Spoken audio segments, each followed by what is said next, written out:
Burlesque by Kamari333. Chapter 16. Meet the Family, Part 2. Red didn't want to do this. He knew he had to, that it was protocol, it was standard, it was expected, but he didn't want to. He didn't want to because nothing about this situation was standard. Yes, Lust wore his collar, Lust was his pet, Lust was his, and yes, there had been the customary exchange of food, but Dance threw everything out of order. Dance had demanded food of him first, not presented an offering. And even though Red had since gotten food out of Dance, that didn't exactly make it any less weird. And even though Dance was Lust's pet, he wasn't wearing a collar from Red or Lust. Plus, Dance didn't trust Red. That made this business, not family. But Dance trusted Lust, and Lust was Red's pet, so that also kind of did make this family.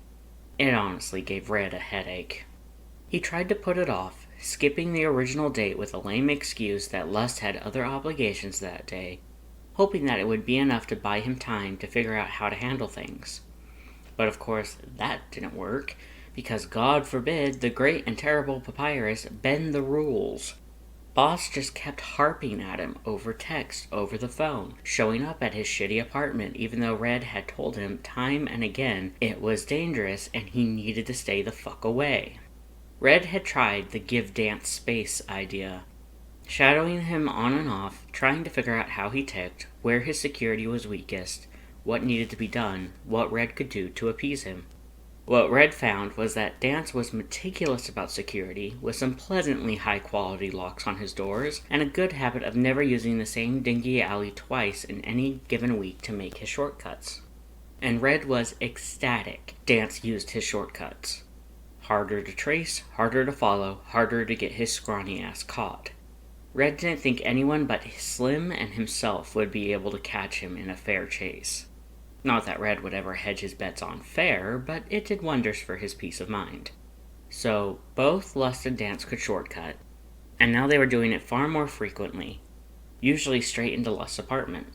Another check toward safety.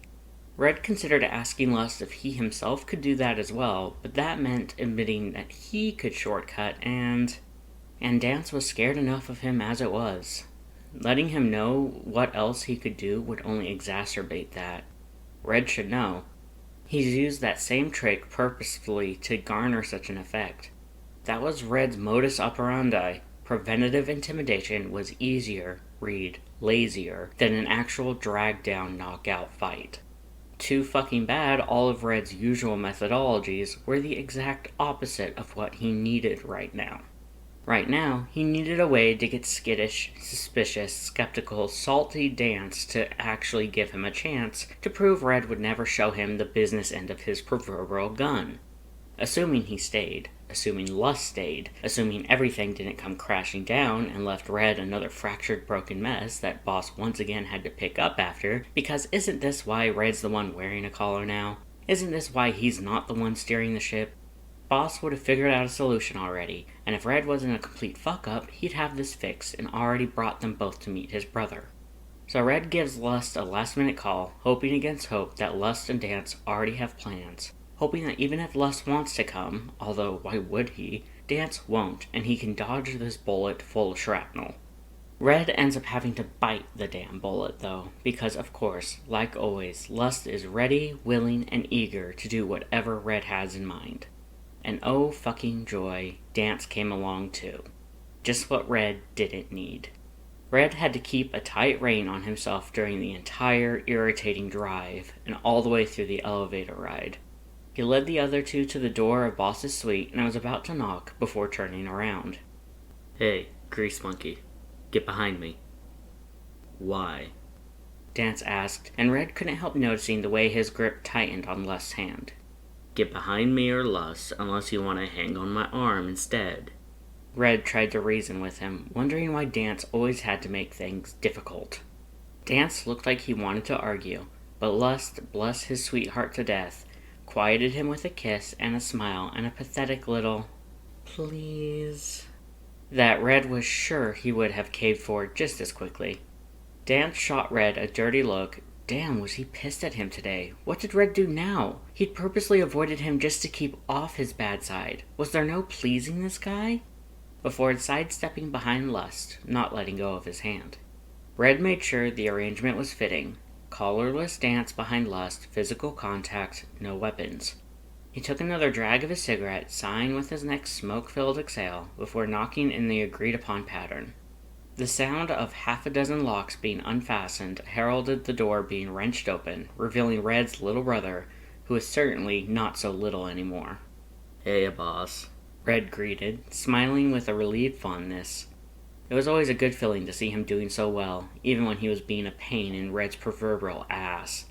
Boss was, thankfully, dressing down today, wearing a generic skull-print sleeveless t-shirt and ripped black jeans.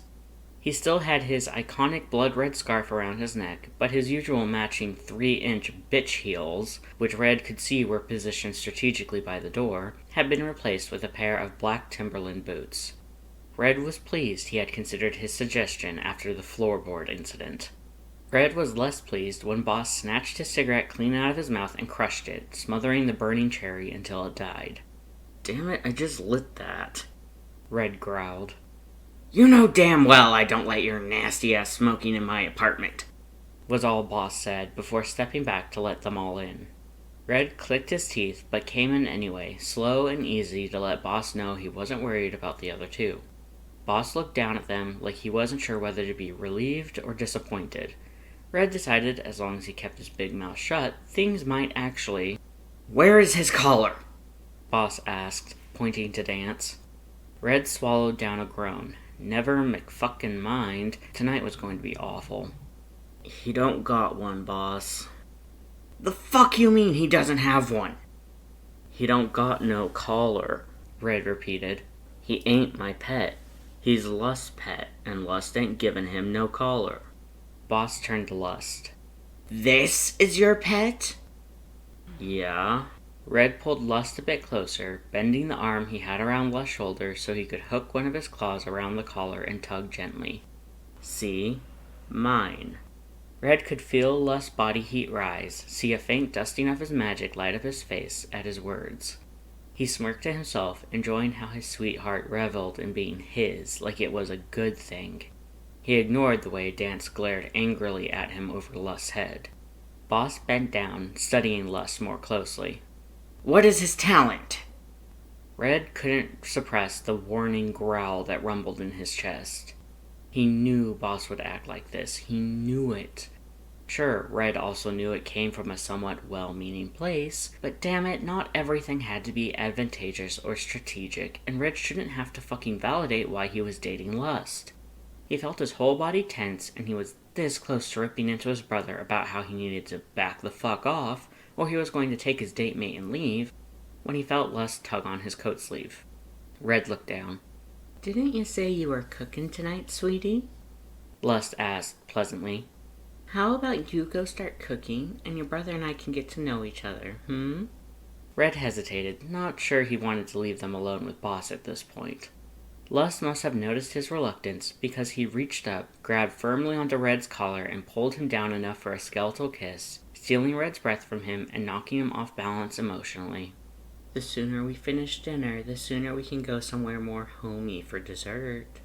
Red groaned, pulling away.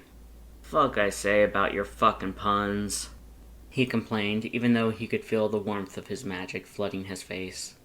"Fine. Dinner coming up. Don't cause no trouble." "Scout's honor," Lust hummed. "Like we're the troublemakers," Dance muttered, crossing his arms as he leaned closer to Lust, giving Boss the stink eye. Red gave Lust one more look, his sockets burning with the weight of his hopeless resignation and his teeth stretched into a bittersweet smile, before shucking off his coat and throwing it to the couch. He didn't look at Boss as he headed for the kitchen, rolling up the sleeves of his sweater before getting to work. He wouldn't blame Lust or Dance if they weren't there when Red was done. Lust watched as Red shuffled off to the kitchen, and wasn't that just a sight, so domestic, so appealing in a way Lust couldn't quite put his finger on. He waited until Red was out of sight, before turning his attention regretfully back to Boss. Lust had felt the tension that had been coiling in Red during that exchange. He had been close to snapping. Lust had never seen Red snap, and he didn't want to, especially at his brother, and even less so over him. Lust almost felt like he'd been struck with an epiphany. Lust didn't need Boss's approval. He had Red's and Dance's and his own brother. He didn't need to prove anything to Boss, and neither did Red.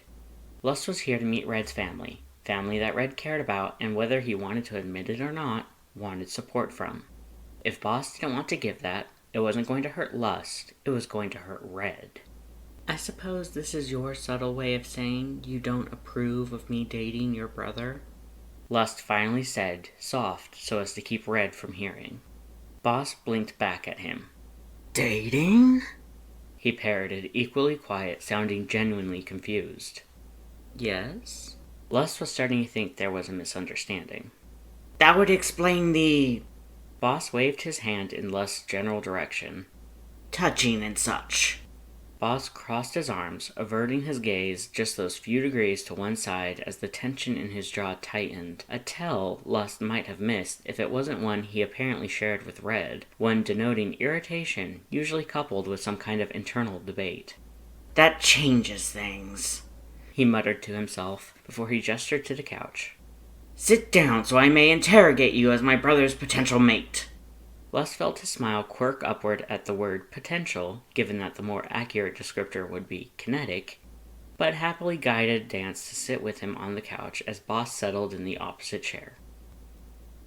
Dance was nervous.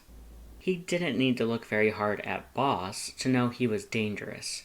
He was covered in scars, and while only his arms were bare at the moment, Dance did not doubt that they littered the entirety of his rather large body.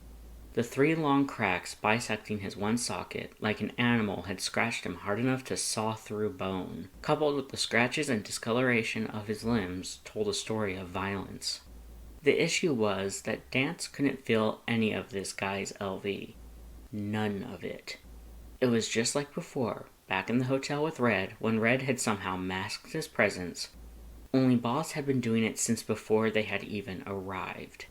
It was eerie, like looking at a hologram instead of a live person. Dance repressed the shudder that tried to rack his frame. Could all of them do this? Just turn it off and walk around like it never happened? Hide until the last possible moment, when it was too late? How was Dance supposed to sleep at night knowing there could be someone like Boss hiding under his bed, just waiting for him to let his guard down and... Dance was knocked back out of that terrifying train of thought when Lust pushed him down into the cushions and then promptly sat in his lap like he had been in the car. Dance wrapped his arms around Lust, clinging to his warmth for support as he discreetly did a few breathing exercises to calm down, relaxing as he nuzzled into the neon blue fluff of Lust's fringe and breathed in the smell of sweat and home. When Dance looked up again, Boss was sitting cross-legged in the chair opposite him, his hands folded in his lap as he looked the two of them up and down, his expression as impassive and cold as that of a butcher gauging the quality of a slab of meat. What are your intentions towards my brother? Boss finally started. Lust threaded his fingers with Dance's, squeezing gently. That's a bit more direct than I expected, he admitted out loud. I prefer the direct approach when possible, Boss explained.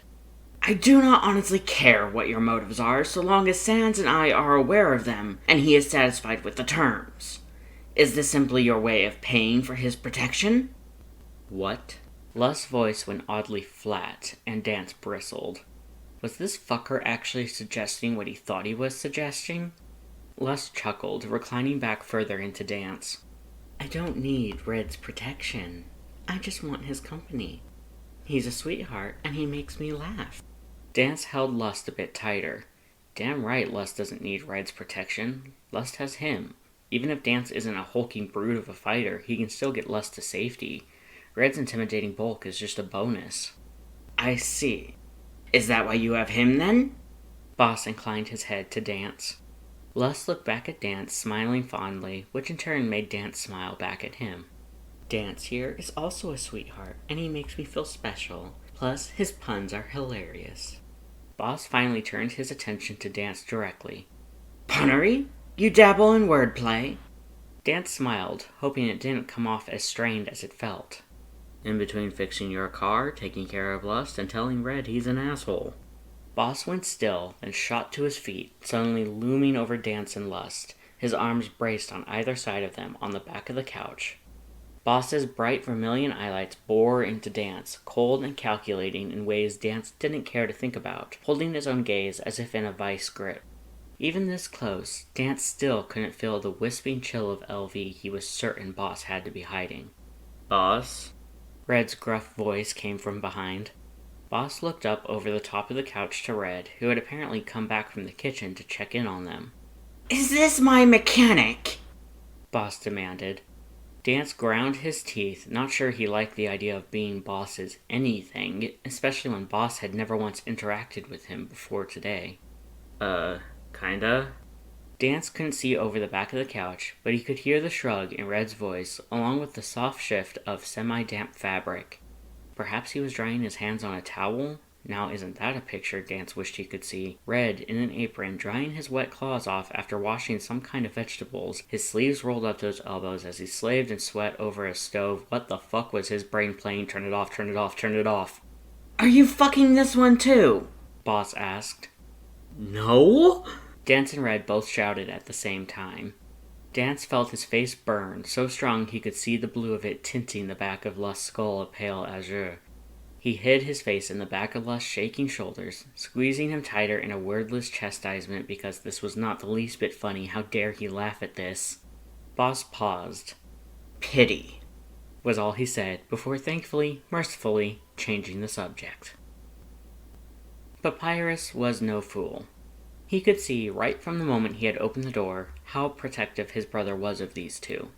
The sheer strength of the intent shoved into that collar alone would have been enough of a tell, but Sans had strategically positioned himself at the forefront of the door, as if anticipating one of Papyrus's bad days, TM, which he had to, grudgingly admit still occurred on occasion, or as if to make absolutely clear that they were both under his protection, collar or not. Papyrus had to admit it was genius, and surprisingly thoughtful of his usually dim-witted and lazy brother. On the other hand, Sans had always been particularly anal about the safety of others, more so than his own self. Perhaps it wasn't so surprising after all. Papyrus had been under the impression that his brother had picked up a pet, but two things threw him off. Firstly, there were two of them. One was dressed in garb and spoke with a dialect that strongly identified him with what Papyrus had categorized the Purple District, the section of the city where monsters and humans alike behaved promiscuously. The second wore baggy clothes and had a quality to his voice and mannerisms that pinged him as coming from the Art District, a subsection of the larger Blue District that was primarily businesses, the bulk of which were artistic or artisan in nature. The second thing that bothered him was their body language. The Purple District monster showed particular affection towards both his brother and the Art District monster. Meanwhile, the Art District monster was equally protective of the Purple District monster while remaining indifferent towards his brother. They were not falling into the usual paradigms Papyrus had always worked with. Furthermore, he couldn't discern the advantage of having such pets. If they had somehow blackmailed his brother into giving them protection, or this was about money, Papyrus was going to put an end to it. He was pleasantly surprised and irritated because this is the kind of detail that he should have heard from his brother first and foremost. What the fuck, Sans? To hear that his brother and the Purple District monster, one, were date mates. That was something he could get behind, assuming it was legitimate. He couldn't help his skepticism. After all, his brother was a drunken slob with a number of addiction issues, hardly a catch by normal standards, about the relationship. He could not, however, find any malice or disingenuousness in the monster before him. He had even been honest about the relationship with the Art District monster, implying his brother was also aware. And then there was the fact the art monster was a mechanic, and not just any mechanic, but his personal favorite mechanic. Papyrus could admit to himself that he had less than pure motives for supporting a relationship with that mechanic. He was useful, very, very useful, and had this been back underground, where useful was more valuable than emotional attachments, Papyrus would have snatched him up and collared him himself then and there. It didn't take a genius of his caliber, however, to see that such actions were unnecessary anyway. It also didn't take a genius to see that his brother's chosen pets were woefully ignorant of monster culture. Then again, it seemed like anyone from the Blue District was. Papyrus allowed his interrogation to end, and instead indulged the one apparently called Lust, answering his questions, which were mostly about himself. Papyrus was happy to explain that he was a private detective, that he handled high-profile cases and occasionally freelanced as a bodyguard for equally high-profile clients. He probed back and found out that Lust was a medical professional, which was not what Papyrus had been expecting given his origins. He found out how the three of them met. They all suffered through Sans' mediocre cooking. Lust was easily impressed, gasping and complimenting the simple dish. Papyrus noticed that the mechanic, Dance, fitting name for an art district monster, was borderline sullen as he ate, shooting his brother inscrutable looks and himself distrustful ones. Papyrus couldn't help but find it annoying and downright disrespectful. Why would Papyrus even allow Dance into his home, never mind allow his brother to feed him if he was going to attack? Yes, they were both woefully ignorant of an integral part of monster culture. How lucky for them that Papyrus had just the solution. As Sans pulled his coat back on, Papyrus went over to his bookshelf and pulled out a copy of his favorite manual. He always bought 2 of a good book, just so he was prepared for occasions like this. He presented it to Lust. "Here, consider it a parting gift. You would benefit from doing a bit of reading." Lust took the gift with a soft smile. "Why, thank you." "What is it?" Dance asked, looking over Lust's shoulder to read the title aloud. "A Beginner's Guide to Maintaining Personal Ecological Territory by..." Sans snapped his head to attention, his body tensing as it always did when he wanted to make a move he knew he could not make, and how curious was it that there was a move that his brother knew he could not make right now. He couldn't help but wonder what it was, and why. "Boss, they don't need that garbage." "It is not garbage, it is educational. Something I would think you of all people would appreciate," Papyrus quipped good-naturedly. "It's garbage and a shit read, and they won't even like it," Sans argued, moving slowly to go and take the book away from his pet. Lust playfully darted out of Sans' reach, quickly stuffing the gift into the dimension box in his phone. "A gift is a gift, sweetie, and I wouldn't dream of being ungrateful." Sans scowled, huffing in irritation that quickly melted away when Lust settled himself under his arm. "Thank you for having us over, boss. It's been a pleasure." "It is a welcome relief to host a guest with actual fucking manners," Papyrus admitted. "Perhaps I will even invite you back." As the 3 of them left and Papyrus again locked up his apartment, he found he didn't entirely dislike the idea. After all, it had been a long time since he saw his brother smile like that. And if either of those 2 betrayed his brother, well, Papyrus wasn't above getting his hands dirty. That's what gloves were for. Dance hated the dinner. He hated it. It tasted delicious, and he hated it. It was one more bit of kindling to fuel that stupid fucking crush. Red could cook, and his cooking was fantastic. Dance had to carefully force himself to eat slowly so he didn't scarf the food like a starving man. It didn't help that Red still had his fucking sweater sleeves rolled up, bunching just right around the thickness of his humeri, leaving his radii and ulnae exposed, showing off the scars Dance knew could shimmer like a natural wonder. "Stop thinking about it, you moron. Why the hell are you thinking about it?" Dance turned his attention back to Boss, who in a twisted kind of way helped divert his thoughts by being so unbelievably terrifying. Dance didn't know if he was going to be able to sleep tonight after meeting a guy like this. Lust, thank the stars, was more than capable of keeping a pleasant conversation going. He even got Red to join in with a few comments here and there. Of course, as Boss shared more about himself, it only further cemented just how terrifying he was. Not only could he probably crush Dance like a grape, but he could make any investigation into his death disappear. Boss wouldn't just kill him, he'd kill him and get away with it. One upside to the evening was that they seemed to have won Boss's approval. Favor? Indifference? He gave Lust a gift, and it wasn't dangerous. That book title was still niggling in the back of his mind. A Beginner's Guide to Maintaining Personal Ecological Territory. It sounded like an instruction manual on how to tend to a garden, but there was something about the language that felt familiar. He He shook his head as he got back in the car, buckling his seatbelt before motioning for Lust to get in. Lust settled comfortably in his lap again, and Dance again hid his face in Lust's shoulder, breathing deeply of that taste of home. "Mind if I stay the night tonight?" "Do I ever?" Lust purred, his hand rubbing Dance's leg soothingly. Dance shook his head, his sockets drifting shut as he let go of all the tension he'd had coiling in every joint since they stepped into that apartment. He only distantly noticed Red get in the car and start driving, and only because the smooth, careful ride, coupled with Lust's warmth and the purr of the engine, or was that Lust, or both, he couldn't tell, lulled him into a doze. Dance only came back part way when the car eased to a full stop in front of Lust's apartment.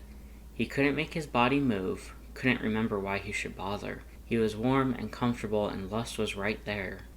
"I think he's still asleep," Lust murmured, a whisper, as if to not wake him. "I don't know if I can get him up all those stairs by myself." "He ain't gonna like it if he wakes up and I'm touching him," Red's gruff rumble answered. "Besides which, I call bullshit. If you're strong enough to carry my ass home, you can carry him." "Will you at least help me get him out of the car?" Lust asked. "Fine," Red agreed, "but only so you don't scratch the paint job." The warmth that was Lust's body left Dance's lap.